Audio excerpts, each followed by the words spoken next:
प्रिय विद्यार्थियों, बिल्कुल ही एक नए वीडियो में आप सभी को स्वागत करता हूं। और यह जो वीडियो है कक्षा 11वीं के विद्यार्थियों के लिए है। सब्जेक्ट हो रहा है, विषय आपका हिंदी है और एक पाठ का नाम है जो एक निबंध है कुटज, जिसके लेखक है आचार्य हजारी प्रसाद द्विवेदी। मैं इसके पहले वाले वीडियो में इसके पार्ट 1 वीडियो में मैंने क्या किया हूँ कि कुटज से संबंधित जो इसके संक्षिप्त में इसके सारांश को मैं दे दिया हूँ कुटज निबंध का। और आज मैं इस वीडियो में कुछ महत्वपूर्ण प्रश्न और उसके उत्तर को आपको बतलाऊंगा, जो आपके द्वितीय जो सेमेस्टर होने वाला है उसमें बहुत ही महत्वपूर्ण होगा आपके लिए। तो यदि आप पश्चिम बंगाल बोर्ड कक्षा 11वीं के विद्यार्थी हैं तो आपके लिए वीडियो बहुत ही महत्वपूर्ण है। यदि आप इसका पीडीएफ चाहते हैं, यानी हिंदी का आप कंप्लीट पीडीएफ चाहते हैं, तो इस वीडियो के डिस्क्रिप्शन में मेरा व्हाट्सअप नंबर दिया गया है, वहां से जुड़कर कुछ टर्म्स एंड कंडीशन पर आपको पीडीएफ जरूर प्रोवाइड किया जाएगा। ठीक है। इसके अलावा आप पूरा कंप्लीट पीडीएफ मेरे से जियोग्राफी का, हिस्ट्री का और पॉलिटिकल साइंस का कंप्लीट नहीं है, 2-3 चैप्टर बाकी आप ले सकते हैं कुछ टर्म्स एंड कंडीशन पर। चलिए देख लेते हैं कुटज निबंध, जिसके हमारे लेखक आचार्य हजारी प्रसाद द्विवेदी है। आपको वीडियो को लाइक करना है, कमेंट करके बताना है कि आप पश्चिम बंगाल के किस डिस्ट्रिक्ट से मेरे इस वीडियो को देख रहे हैं। तो क्वेश्चन नंबर हम लोग 4 को करेंगे। ठीक है, कि कुटज निबंध में लेखक का उद्देश्य स्पष्ट कीजिए। तो देखिए, हजारी प्रसाद द्विवेदी द्वारा लिखित कुटज निबंध सांस्कृतिक शब्दावली के साथ हिंदी उर्दू शब्दावली का मिश्रण है। इसमें ज्ञान के साथ ललित्य का अद्भुत समन्वय है। हिमालय के पत्थरों के बीच कुटज पुष्प वृक्ष उस सूखी शिलाओं के मध्य बड़े ही गौरव से खड़ा है।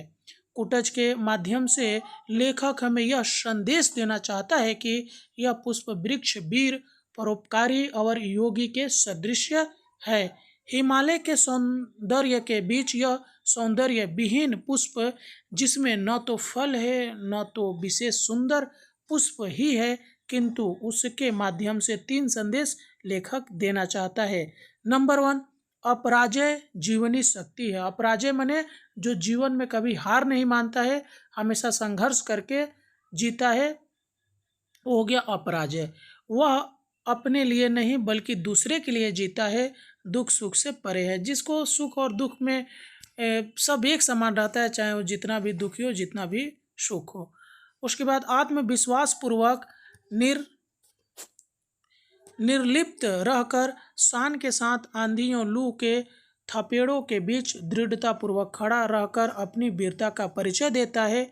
उन सूखी शिलाओं से भी चट्टानों को भेद कर अपने लिए रस रूपी भोज्य पदार्थ ग्रहण करता है, दूसरों को छाया प्रदान करता है। यही उसका परोपकार भाव है और सभी परिस्थितियों में समान रूप से संघर्ष करता हुआ जीवन यापन करता है।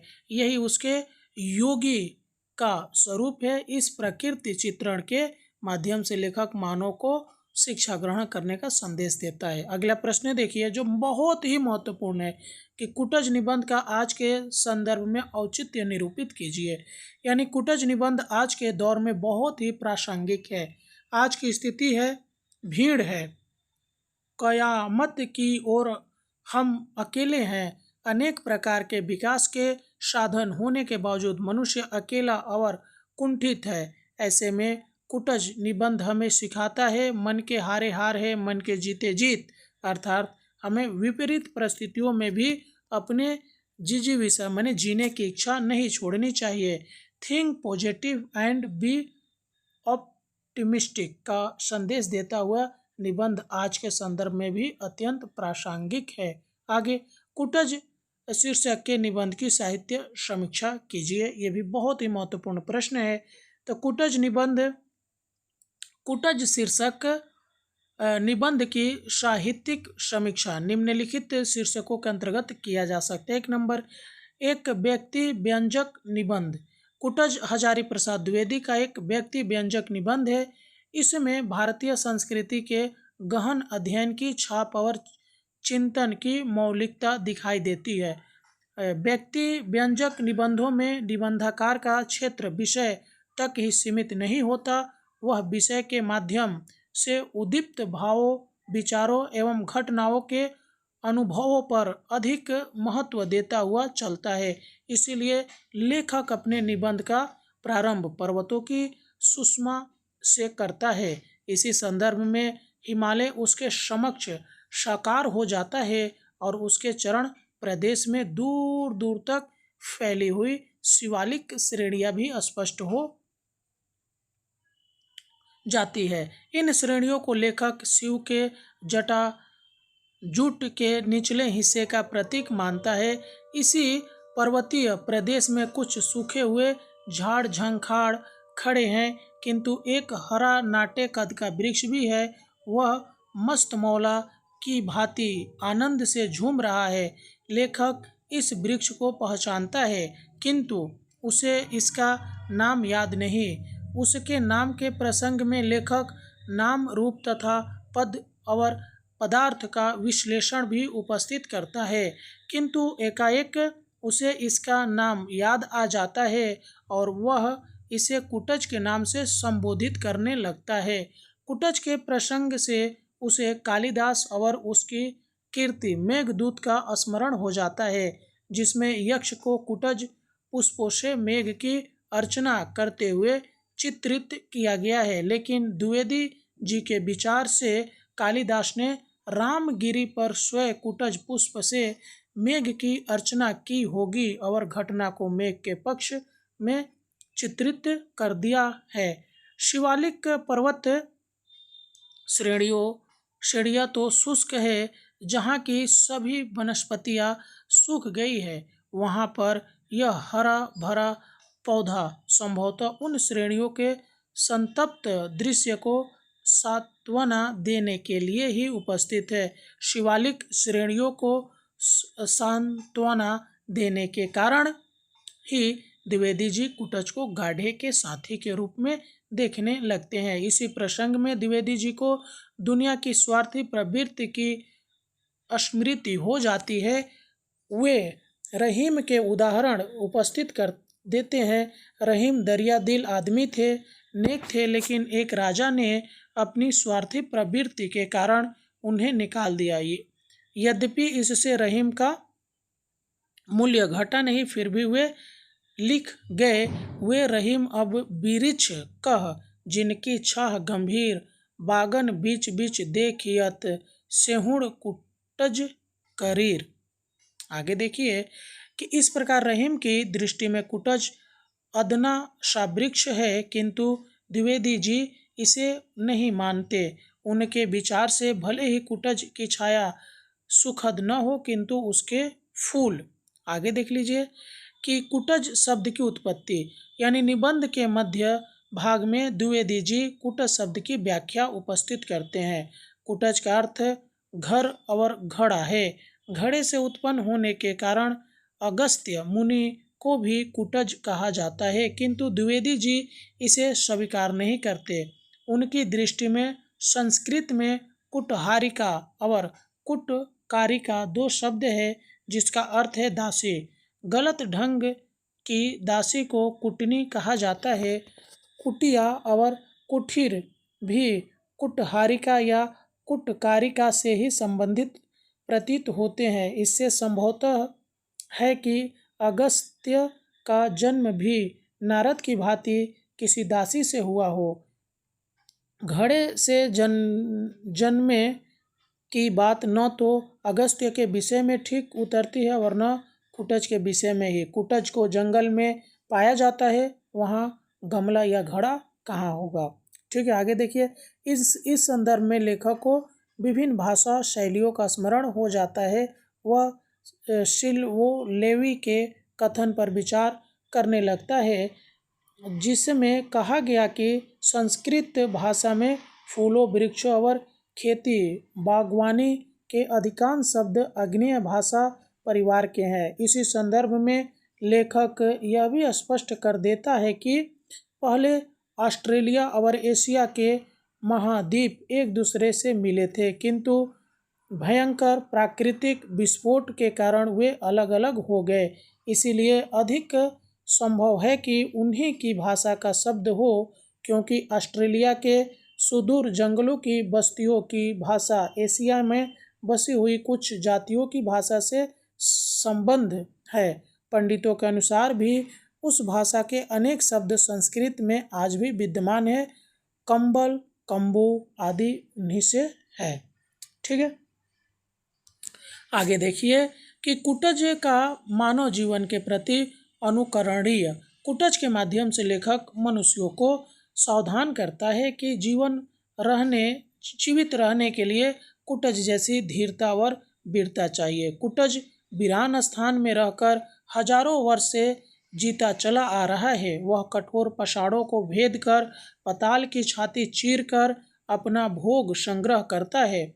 वायुमंडल को चूस कर, झंझा तूफान को रगड़ कर अपना प्राप्य वसूल करता है तथा आकाश को चूस कर एवं झूम कर सोल्लास जीवन यापन करता है। मानव को इससे सबक लेना चाहिए। कुटज की जीवनी शक्ति महान है। वह जीता है किंतु स्वार्थ के लिए नहीं। वह सुख दुख, प्रिय अप्रिय सभी को समान रूप एवं अपराजित भाव से ग्रहण करता है। यद्यपि विश्व में आज स्वार्थ की भावना ही सर्वोपरि है। पश्चिम के, चलिए ये वाला देख लीजिए।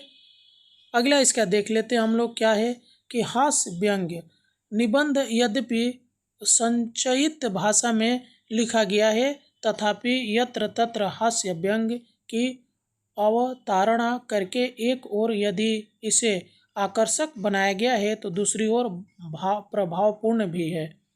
व्यक्ति व्यंजक निबंध के गुणों से मंडित इस प्रकार स्पष्ट है कि द्विवेदी जी के इस निबंध में व्यक्ति व्यंजक निबंध के सभी गुण उपलब्ध है, क्योंकि इसमें निबंधकार का क्षेत्र विषय तक ही सीमित नहीं है।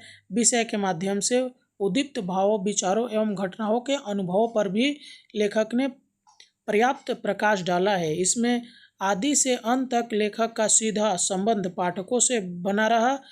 वह एक क्षण के लिए भी पाठकों से ओझल नहीं होता है। लेखक अपने मूल विषय के प्रतिपादन में पूर्ण सफल रहा है, जिससे लेखक के चिंतन की मौलिकता स्वयं प्रकट हो जाती है। आगे देखिए भाषा शैली। इस निबंध का दृष्टिकोण भारतीय है। इसमें यत्र तत्र व्यंग और विनोद के दर्शन भी होते हैं। लोकोक्तियों, सुकुतियों और मुहावरों का प्रयोग भी दर्शनीय है। भाषा गंभीर होते हुए भी सुबोध है। तत्सम शब्दों के साथ उर्दू, अंग्रेजी का प्रयोग हुआ है। व्यवहारिकता और स्वाभाविकता उससे उनकी भाषा की विशेषता है। निबंध की शैली स्वाभाविक, व्यवहारिक, प्रवाहमयी और भाव व्यंजक है। इसमें विचारों की प्रधानता, कोमलाकांत पदावली का प्रयोग दर्शनीय है। निष्कर्ष देख लीजिए कि उपयुक्त विवेचना से स्पष्ट है कि कुटज द्विवेदी जी का उत्कृष्ट निबंध है, जो व्यक्ति व्यंजक निबंधों के गुणों से विभूषित है। इसमें द्विवेदी जी ने नैसर्गिक एवं चारित्रिक वैशिष्ट्य को स्पष्ट करते हुए पर्वत प्रदेश की रमणीयता का भरपूर चित्रण किया है। पूरा का पूरा निबंध इतिहास पुराण के संदर्भ से ओतप्रोत होकर अतिशय गंभीर हो गया है। आगे देखिए कि ललित निबंध के क्या गुण होते हैं। कुटज निबंध से कुछ उदाहरण देकर समझाइए। तो ये बहुत ही महत्वपूर्ण प्रश्न है, इसको भी थोड़ा ध्यान दीजिएगा। तो ललित निबंध में सांस्कृतिक सरलता सर्वत्र विद्यमान रहती है। इसमें लोक जीवन तथा ग्रामीण समाज अपने विभिन्न रूपों में मुखरित होता है। ललित निबंधकार सामान्य से सामान्य विषयों को पौराणिक तथा ऐतिहासिक पृष्ठभूमि पर आधारित करके उसे आधुनिकता के अनुकूल बनाकर लोक जीवन से संबंध कर देता है। इसमें समकालीन समस्याओं का भी सन्निवेश होता है। प्रकृति के मनोहारी चित्र बीच बीच में पिरोए होते हैं। कुटज नामक निबंध इसका सुंदर उदाहरण है, क्योंकि द्विवेदी जी ने इसमें महाकवि कालिदास तथा वाणभट्ट आदि की सूक्तियों का सुंदर सन्निवेश किया है। उदाहरण के लिए मेघदूत की निम्न सूक्तियों को देखिए। आषाढ़ प्रथम दिवसे सापे नास्त गमित महिमा। द्विवेदी जी हिमालय की शोभा का वर्णन करते हुए कहते हैं, दूर पर्वतराज हिमालय की हिमाच्छादित चोटियां है, यही कहीं भगवान महादेव समाधि लगाकर बैठे होंगे। नीचे सपाट पथरीली जमीन का मैदान, यहीं कहीं पर्वत नंदिनी सरिताएं आगे बढ़ने का रास्ता खोज रही होंगी। लेखक की निम्न पंक्तियों से पराधीन भारत की जनता की मनोवृत्तियों का परिचय मिलता है। वह अपनी उन्नति के लिए अफसरों का जूता नहीं चाटता, दूसरों को अपमानित करने के लिए ग्रहों की खुशामद नहीं करता। आगे देखिए अगला प्रश्न जो है, कुटज को उजाड़ के साथी, गाढ़े के साथी और मस्त मौला कहने का क्या अभिप्राय है? तो शिवालिक की सूखी नीरस पहाड़ियों पर जहाँ कोई अन्य वनस्पति दिखाई नहीं पड़ती, वहाँ भी कुटज मुस्कुराता मिल जाता है। इसीलिए लेखक ने उसे उजाड़ के साथी कहा है। साप से अभी सप्त कालिदास के यक्ष को जब रामगिरी पर्वत पर मेघ की पूजा करने के लिए कई अन्य सामग्री न मिली, तो उसने इस विपत्ति के समय में कुटज के फूलों से ही मेघ की अभ्यर्थना की थी। इसीलिए उसे गाढ़े के साथी कहा गया है। कुटज क्योंकि अनुकूल अथवा प्रतिकूल प्रत्येक स्थिति में प्रसन्न रहकर मस्ती में लहराता रहता है, अतः उसे मस्तमौला की संज्ञा से अभिहित किया गया है। उसे दिए गए विशेषण सब प्रकार से उसके अनुकूल और सर्वथा सटीक ही है। कुटज निबंध की क्या विशेषताएं हैं? आचार्य हजारी प्रसाद द्विवेदी ने जो बताई है वो देखिए। कुटज के वृक्ष शिवालिक पर्वत श्रृंखला की पहाड़ियों पर पाए जाते हैं। यद्यपि इस पर्वत श्रृंखला पर और कोई वृक्ष गर्मी में हरा भरा नहीं दिखता, किंतु कुटज भीषण गर्मी में हरा भरा भी है और फूलों से लदा भी है। ये ठिगने से वृक्ष विपरीत परिस्थितियों में भी जी लेते हैं। जीते ही नहीं अपितु मस्ती के साथ जीते हैं। इनकी जड़ें काफ़ी नीचे तक जाती है और अपने लिए आवश्यक रस पानी खींच लाती है। कुटज के पत्ते चौड़े होते हैं। पर्वत की चोटी पर उत्पन्न होने के कारण संभवतः इन वृक्षों को कुटज कहा जाता है। आगे देखिए कि हजारी प्रसाद द्विवेदी ने कुटज नामक निबंध में नाम की महत्ता पर जो प्रकाश डाला है उसे संक्षेप में समझाइए। तो लेखक को ये वृक्ष जाने पहचाने तो लग रहे हैं, पर उनका नाम ध्यान नहीं आ रहा है।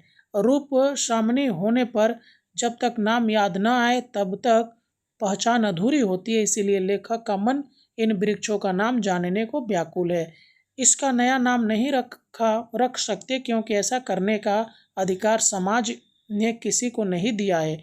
नाम को लेकर इसलिए बड़ा मान्यता है क्योंकि नाम को समाज की स्वीकृति मिली हुई है।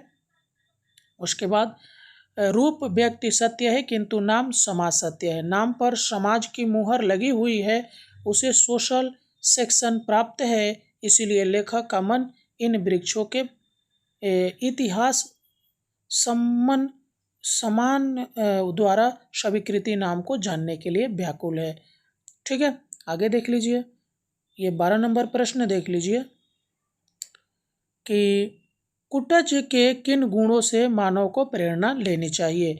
तो कुटज के निम्नलिखित गुण से मानव के लिए प्रेरक बन सकता है। 1 नंबर, कुटज की अपराजेय जीवनी शक्ति एवं संघर्ष क्षमता। विपरीत परिस्थितियों में भी मस्ती के साथ, उल्लास के साथ जीने की कला। कुटज मन पर सवारी करता है, उसने मन को वशीभूत किया हुआ है। मानव को भी अपने मन को नियंत्रण में रखना है, तभी सुख मिल सकता है। कुटज शान से जीता है, किसी की खुशामद नहीं करता, क्योंकि वह लोभ लालच से दूर है। मानव को भी यही गुण विकसित करने चाहिए। आगे देखिए, कुटज के संबंध में द्विवेदी जी के विचारों को संक्षेप में अपने शब्दों में लिखिए। तो हिंदी साहित्य जगत में आचार्य हजारी प्रसाद द्विवेदी के निबंधों का अद्वितीय स्थान है। ललित भाषा, गंभीर विचार और उन्नत भावों की त्रिवेणी द्विवेदी जी के निबंध की विशेषताएं हैं। आचार्य हजारी प्रसाद द्विवेदी जीवन की सामान्य घटनाओं, वनस्पति जगत के पेड़ पौधों का वर्णन करते हुए विचारों की अतल गहराई में उतर जाते हैं और दर्शन के मोती ढूंढ लाते हैं। ठीक है, तो ये जो नीचे में सब लिखा हुआ है थोड़ा सा देख लीजिएगा। उसके बाद ये क्या संदेश देना चाहते हैं कभी ये भी आप लोग देख लीजिएगा, नहीं तो वीडियो काफ़ी बड़ा हो जाएगा। ठीक है, अब इसके बाद हम इसका पार्ट 3 लेकर आएंगे। मिलते हैं किसी और वीडियो में, तब तक के लिए जय हिंद।